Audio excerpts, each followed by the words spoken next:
Hello, everyone. Just some thoughts on a book I read over the weekend. Zero by Alice Cott. This is issue number 1, 2, 3, 4, 5, and 6. Trade paperback, which collects issue 6 through 10. This is issue 11, 12, 13, 14, and 15. And this is the reason I picked up the book in the first place. I watched a video by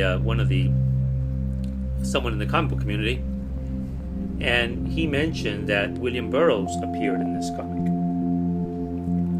I did not know that. So I picked up all these books last week, and I read them all in 2 days or so. What appears to be a espionage thriller story, like a Jason Bourne type, is a little bit more than that.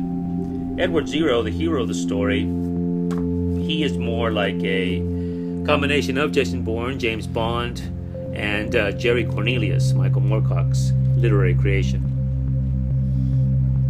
And the story themselves are interesting because on the surface they do appear to be just that, a straightforward espionage story. However, the non-linear telling of the narrative, the fact that he uses a different artist for each issue, tells you this is not your conventional comic. Now, Alice Cott is from the Czech Republic, and I think his early childhood, he did grow up in Czech Republic when the Russians, I believe, were still occupying the land. So he has all this in mind, and of course, that part of Europe has very bloody history. And all that is in this story.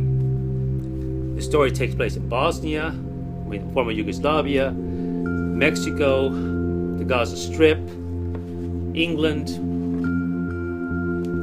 and his references, his literary references are interesting. First, the obvious one, William Burroughs, infamous for Naked Lunch and for William Tell Moment with his wife, which you guys can look up if you don't know what that's about, and which actually appears in this storyline here. Burroughs' speculative fiction like The Ticket That Exploded, The Soft Machine, Exterminator, and The Place of Dead Roads incorporate fantasy, science fiction. His characters are outlaws, drug addicts, aliens. Everything is just thrown in. Literally, it's like something exploded in a comic, in a book. And he was hugely influential with writers from the 60s, notably Michael Moorcock, Harlan Ellison, and J.G. Ballard. 3 writers who influenced comic writers like Neil Gaiman, Grant Morrison. And I believe it would not surprise me if Alice Cott knew these writers as well. Cott references the following in the story, either directly or indirectly.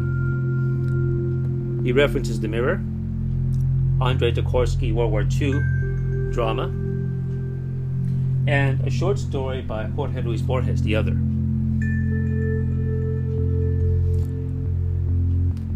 And in the Borges stories, an elderly man, Borges, is on a park bench where he sees his younger self.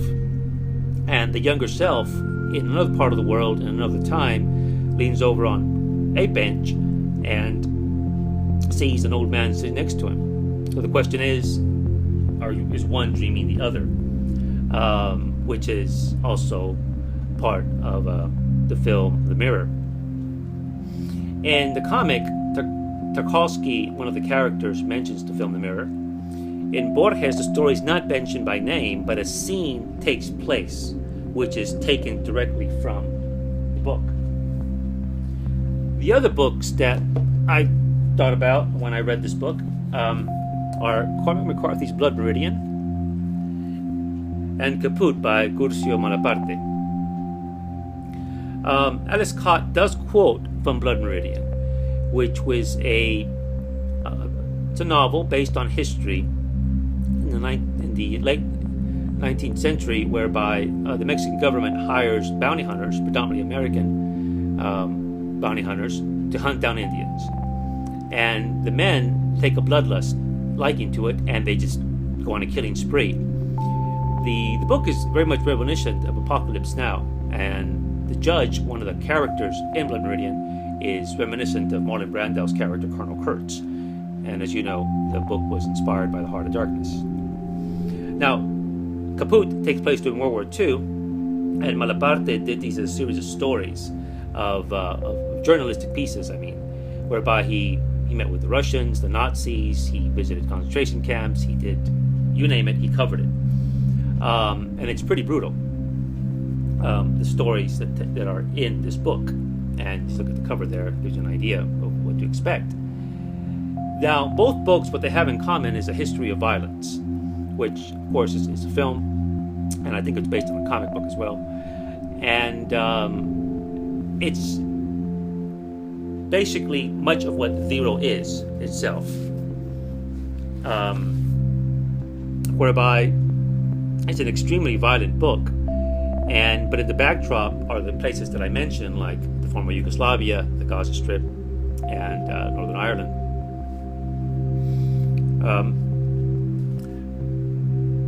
This book is not directly mentioned in Zero. However, he does extrapolate a scene from this book. This scene here is horses running from a forest that's being bombarded by the Germans, where the Russians are hiding, the Russian soldiers during World War II. And the horses rush into a lake and they freeze. This is taken from a chapter, again, I'm assuming he's read this book, called The Ice Horses, I believe, yes. So when I read the comic, I'm thinking, oh my goodness, he referenced Bonaparte. So this is what he is doing with his wonderful book, with his wonderful stories. And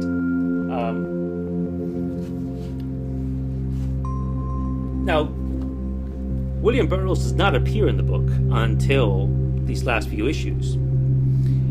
And I think it's this issue here or the one back before it. But now we get into a world of Italo Calvino. Italo Calvino is also referenced in the story. A short story that he did that can be found here in Difficult Loves. Now this one is a non-war story, a non-violent story, and it's about a woman who goes for a swim and loses her bikini top and bottom. And she's now in a bind because she's in the ocean and in a crowded beach, and what is she going to do? And in Zero, one of the characters says, this reminds me of an Italo Calvino story. And so, I don't know, for some reason, I just think that's that story. I don't know why, it just does. But Calvino wrote another book, a novel, If Honor's Winter's Night a Traveler, whereby the reader, the reader, become a character in this storyline. And in a way, are you inventing the story as you're going along, or is Calvino just playing with you? Which is, I think, what Cott is doing with Zero, now that he has included Mr. William Burroughs in the storyline. So, again, it's an interesting comic book. I suggest if you read it, read the first 5 issues. Do not read it in bits and pieces because you will be completely lost. It's written like a novel in the sense that the chapters are, you have to read it carefully. It fluctuates in time, and it is a science fiction story. It takes place in the future. But if you're patient enough, I think you'll find it very enriching. And he does incorporate many things from Burroughs, or what is known as speculative fiction, fantasy, science fiction, strange mutations. so, and so, in any event, the only thing I have to say is Edward Zero is very much the type of hero which you would hear in a song by the Stranglers, notably the song No More Heroes.